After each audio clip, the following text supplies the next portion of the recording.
obat dari apa yang terjadi kapanpun atau dimanapun. Ma taraka minal jahli syai'an, ya. Jadi betapa bodohnya seseorang apabila dia menginginkan sesuatu terjadi pada saat Allah tidak menginginkannya. Tadi itu Allah belum ingin hujannya berhenti, kita ingin berhenti. Walaupun baca doa 70.000 kali nggak berhenti-berhenti, Pak. Karena dalam hikam jelas sekali, hikam nomor 4 seingat saya, bahwa himmah yang tinggi, doa yang dahsyat, riyadhah yang kuat, wiridan yang mungkin banyak, itu tidak mampu merubuhkan benteng takdir Allah Subhanahu wa ta'ala. Jadi nggak usah maksa-maksain, ya. Nggak usah sok-sok pawang-pawang hujanan. Kita doa aja, Allah kan Maha Pendengar. Jika Allah tidak mau, kita nggak maksa juga. Kita nggak maksa, hujan aja ya Allah, ya. Maka tadi dipindahkan kalimatnya, semoga Allah menghujani kolbu dengan rahmatnya. Jadi nggak berprasangka lagi kepada Allah Subhanahu wa ta'ala, ya. Apa ciri-ciri orang yang dihujani kolbunya dengan rahmat? Rahmat artinya kasih sayang, maka kolbunya akan sejuk dengan kasih sayang. Dia nggak sempat lagi benci. Masih sempat benci hari ini, marah dengan orang terdekat kita, dengan saudara kita, kekasih kita, tetangga kita, atau orang-orang yang kita ketemu. Nah, saudara-saudariku melakukan Allah, ini indikator ciri-ciri orang jahil, orang yang bodoh tidak kenal Allah. Apa lawan jahil? Arif billah, orang yang kenal Allah. Apa ciri orang kenal Allah? Maka dia hanya mau sesuatu terjadi sesuai dengan kemauan Allah. Apa yang Allah mau, itu yang kita mau. Itu namanya arif billah. Jadi nggak sembarangan gelar arif billah itu dipakai. Ini baru serbannya tebal gitu ya, jenggotnya panjang, tasbihnya kemana-mana, terus panggil arif billah. Nggak begitu. Tapi saya punya guru, Bang Dik, itu hanya membolehkan gelar arif billah untuk orang yang sudah musyahadah, yang bertemu Allah. Ya barangkali arif artinya orang yang telah arif, telah mengenal Allah Subhanahu wa ta'ala. Kalau sudah kenal mungkin karena dia sudah ketemu. Kalau kita belum ketemu kan gak kenal, Bang Dik, cuma tahu namanya. Saya tahu Bang Dik bukan berarti saya kenal Bang Dik. Bang Dik tahu siapa yang terpilih sekarang jadi presiden, tapi kenal sama dia nggak? Enggak. Halo? Katanya ada yang lagi mau nyalon juga nih, ya, Bang Irwan. Ya, calon-calon sukses dan juga calon-calon stres, ya. Semoga yang pertama, ya. Kayak sudah mulai khawatir nih. Ingin sesuatu di saat Allah tidak menginginkannya, itu tanda orang ini ingin melawan keinginan Allah Subhanahu wa ta'ala. Ingin jadi wali sebelum Allah mau, itu sama juga tuh. Ingin dapat khusyuk sebelum Allah mau, sama juga, ya. Katanya teman-teman yang yang mungkin secara fisik tidak Allah izinkan melihat alam, tapi secara batinnya kolbunya lebih tajam dari kami. Beliau-beliau ini datang ke Bang Dik, ya, beberapa hari yang lalu, benar ya? Ya, saya yakin beliau-beliau ini kolbunya lebih tajam dari kita semua, ya. Ada seorang yang juga tidak dapat diizinkan melihat dunia, datang kepada Rasulullah SAW. Hadis riwayat Imam Tirmizi, hadisnya sahih. Apa kata orang ini? Wahai Rasulullah, ud'ullah li, doakan aku supaya aku dapat melihat. Apa kata Nabi? Isbir fahuwa khairul lak, sabarlah kamu, itu lebih baik. Lalu orang itu mengatakan, wahai baginda, tolong doakan aku. Lalu Nabi mengatakan, sabarlah, itu lebih baik. Sampai ketiga kali baru Nabi mengatakan, asbighil wudu, sempurnakanlah wudu'mu, lalu sholatlah 2 rakaat penuh keyakinan dan berdoa dengan doa tawasul tertentu, dan dia mengusap tangannya, Allah langsung berikan pandangannya. Tapi setelah itu mata itu mulai berdosa. Mata itu mulai langsung melihat aib orang, melihat orang baik, melihat orang yang sukses, mulai dia iri dan dengki. Nah, itu yang maksud Nabi SAW, kamu lebih baik tidak melihat. Suatu kali ada seorang imam namanya Abu Utsman Ad-Darani, ya, ada namanya Bang Roni di sini. Ini namanya Ad-Darani, beda ya. Imam Ad-Darani mengatakan apa? Sejak 40 tahun yang lalu sampai sekarang, umur beliau waktu itu sudah 60-an. Ma'aqamani Allah Ta'ala fi halin fakarihtuhu. Tiadalah Allah menghendaki apapun terhadap diriku kecuali aku ridha, kecuali aku terima.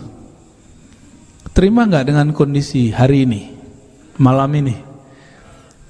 Mungkin badannya sehat, kurang sehat, badannya kuat, kurang kuat, ekonominya lagi oke atau kurang oke, terima nggak?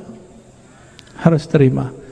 Karena saat orang tidak menerima, berarti dia melawan kehendak Allah. Di situ mulai muncul yang disebut stres.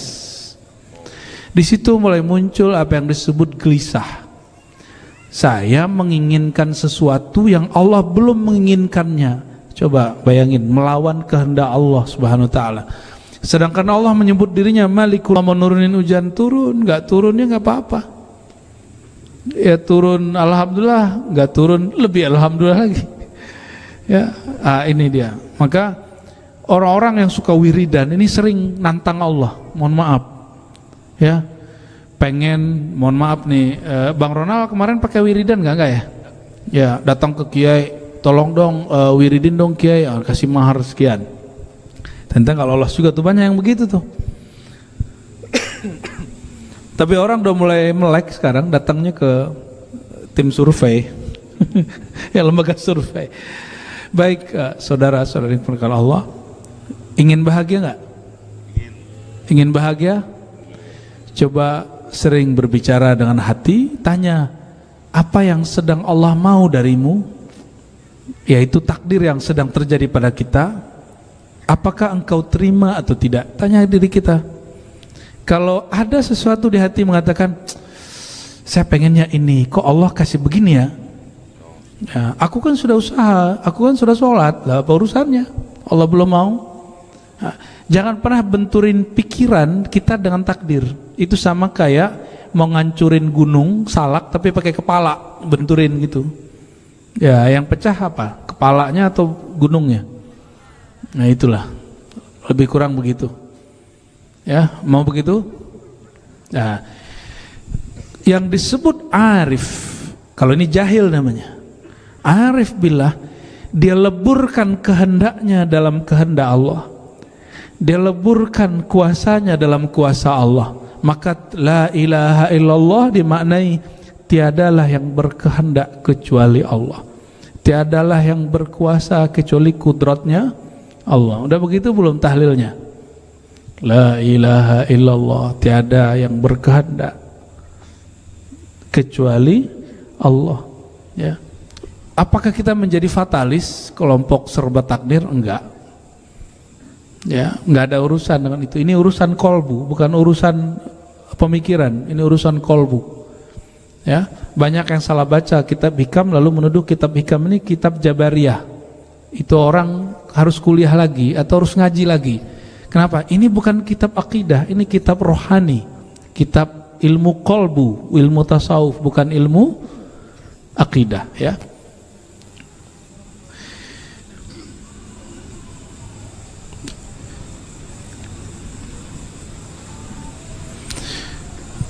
Sering dengar, nah ini sudah menjadi moto kita hidup. Al-waktu saifun. Waktu itu pedang. Pernah dengar? Ya, itu bukan orang Indonesia loh yang ngomong. Bukan orang Melayu loh ngomong. itu didapat oleh Imam Syafi'i. Sekarang 1445 Hijriah, Imam Syafi'i wafat 204 Hijriah, sudah 12 abad. Apa kata Imam Syafi'i? Ya, akhastu minas sufiyah, aku belajar dari sufi 2 kalimat saja, dan itu cukup sampai mati. Al waktu saifun, waktu itu pedang, jika engkau tidak menggunakannya untuk menebas, engkau akan ditebasnya. Gitu. Waktu itu pedang, 1 kalimat. Jika engkau tidak menebas dengannya, engkau ditebasnya. Jika engkau tidak menggunakannya untuk melawan musuh, engkau akan dilukainya. Itu perkataan yang didapat oleh Imam Syafi'i belajar kepada para sufi. Lalu bagaimana dengan satu riwayat yang menyebutkan Imam Syafi'i di kitab Manaqib bahwa sufi itu kasulun jahulun. Sufi itu orang yang jahil sekali dan suka tidur. Itu bukan sufi yang kita maksud hari ini, tapi orang yang berpakaian sufi tapi kerjaannya tidur-tiduran, alasannya tawakal. Ada orang begitu? Dia sebenarnya malas tapi dia sebut tawakal. Ana lagi tawakal, bro. Ya akhi, ana mutawakkil ala Allah. Saya lagi tawakal, padahal bukan tawakal, dia sedang malas, menutupi malasnya dengan simbol-simbol kesufian. Itu terjadi, dan mohon maaf, yang disebut Imam Syafi'i sampai hari ini ada orang-orang yang berbaju sufi, bergaya-gaya sufi, syekh tarekat gitu, murid-murid tarekat, zawiyah-zawiyah, tapi ngomong agamanya kacau. Ya, seperti yang video yang berkembang belum lama ini ya, tentang konten tertentu ya, itu kan pakaian sufi. Sufi itu sebenarnya pakaiannya serban. Kenapa saya nggak jarang pakai serban? Karena saya belum layak menyebut diri saya sufi. Nanti ada masanya kita pakai serban ya. Ini kopiah sudah lama, dulu dikasih hadiah sama calon bupati ini, wakil bupati ini. Semoga berkah bang ya. Ngasih kopiah doang pengen jadi wakil bupati kan. Ada waktu, ada dahru. Ad-dahru, ada al-waktu. Apa beda ad-dahr? Ad-dahr itu sifat atau perbuatan Allah. Maka Allah menyebut dirinya anad-dahru, akulah sang waktu. Ada al-waqt, waktu kecil yang parsial. Waktu itu bukan jam. Jam itu hanya menunjukkan waktu. Waktu itu setiap nafas yang ditarik keluar, itulah waktu kita. Ya, itu waktu kita Bang Dik. Maka kata Imam Syafi'i, waktu itu pedang, kamu ngambil nafas. Jika engkau tidak ingat Allah, maka engkau akan dimurka oleh Allah Subhanahu wa taala. Nah, mau begitu? Ya, ingin bahagia, nafasnya diisi dengan nama Allah. Yang pernah suka seseorang, lalu orang yang kita suka ketika dia nafas dia ingat selain orang yang kita suka, gimana? Senang nggak?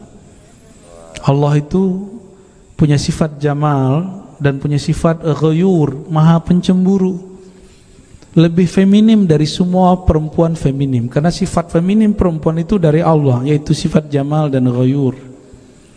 Dan Allah itu cemburu jika ada seorang hamba kekasihnya ingat selain Allah. Maka kalau bapak ibu ini lagi cemburu, itu ngelabrak orang yang dia cemburui. Betul nggak? Ya, sosmednya, orangnya, handphonenya, waktunya, timenya, semuanya dilabrak itu. Kalau perlu labrak sama saingannya langsung gitu. Nah, Allah itu begitu. Maka Sayyidina Ibrahim, kekasih Allah yang digelari Khalilullah, kekasih Allah, teman Allah, ketika 80 tahun tidak diberi anak, lalu diberi anak, Allah melihat Sayyidina Ibrahim girang sekali punya anak, sehingga nafasnya yang berisi itu adalah Ismail, Ishak. Maka Allah uji, anaknya mau diambil dengan disembelih. Tapi ternyata cinta Sayyidina Ibrahim belum tertukar, maka Sayyidina Ismail tidak jadi disembelih, diganti dengan kambing atau domba. Gimana? Ada yang mengikuti jalan Nabi Ibrahim? Oh, ada Pak Haji Ibrahim di atasnya. Lampung nih, jauh bener ini. Ya, gelap-gelap, ternyata ada orang Lampung di situ. Hati-hati Pak Haji, itu ada orang di atas. Oke, oleh karena itu Bapak Ibu, hari ini banyak teman-teman saya ngaku ikut ajaran salafus soleh, lalu membawa nama Imam Syafi'i sebagai imam salaf untuk membantah atau membatalkan ilmu tasawuf atau membenci sufi, dan itu takzibun wa ikhtira'un 'alal imam, ya. Itu kebohongan atas nama Imam Syafi'i, itu tidak benar, ya. Jadi yang tepat, Imam Syafi'i tidak pernah membenci sufi, justru dia mengambil dua kalimat dan dia pakai sampai mati. Itu yang saya sering ceritakan. Imam Syafi'i hijrah ke Mesir hanya 4 tahun, tapi setahun itu beliau khatam 1000 kali Quran. 4 tahun 4000 kali khatam, sehingga ketika anaknya gelisah, beliau hendak wafat, sakaratul maut, putrinya ditanya, dicolek sama Imam Syafi'i, wahai putriku, kenapa engkau gelisah? Engkau takut aku tinggal? Tidak usah khawatir, sepeninggalku tempat ini akan diberkahi. Kenapa? Aku khatam Quran di sini lebih dari 4000 kali. Cuma 4 tahun khatam Quran berapa kali Imam Syafi'i? 4000. Berarti setahunnya 1000. Ini Quran bulan puasa khatam nggak? Yakin? Ya, orang-orang kayak gitu mau coba-coba gaya-gayaan, pakai nama Imam Syafi'i. Ya, kita nggak pantas, ya. Kita nggak pantas untuk nukil-nukil kalam beliau tanpa sanad, tanpa asbab yang jelas, ya.